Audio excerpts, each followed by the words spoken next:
তো আজকে তোমাদেরকে গ্রামের কিছু দৃশ্য শেয়ার করছি। দেখো, তো ছোটোবেলায় কিন্তু এই ফুলগুলো দিয়ে খুব খেলা করতাম, জানো তো। তোমরা কে এই ফুল দিয়ে খেলা করেছো আমি জানি না।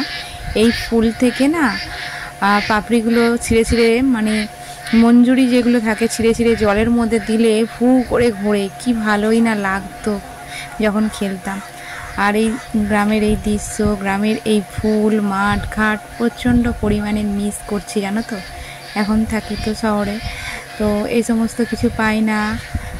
হাঁস ডাকছে, চারিদিকে পুকুর, গাছপালা, আর মাঠের জমিতে দেখো সবুজ হয়ে আছে, এগুলো হচ্ছে ধান চাষ হয়েছে।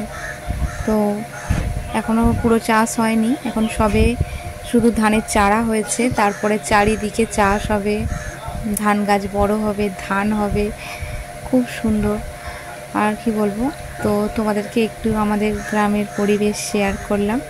তো দেখো গ্রামের রাস্তাঘাট আর মাঠঘাট কতটা সুন্দর, যা দেখলে মন একদম শান্ত হয়ে যায়, মন ভরে যায়।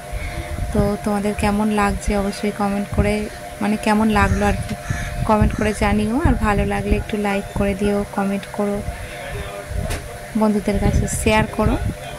তো চলো, এই জায়গায় হচ্ছে ছোট থেকে বড় হয়েছি, ঠিক আছে।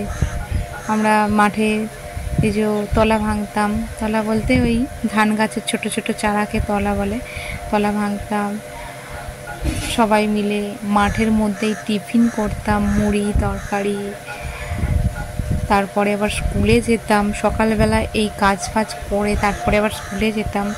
যেহেতু আমাদের চাষ হতো নিজেদের, সেই জন্যে বাড়ির কাজও করতে হতো, মাঠেও করতে হতো, তারপরে স্কুলে যেতে হতো, ঠিক আছে। মানে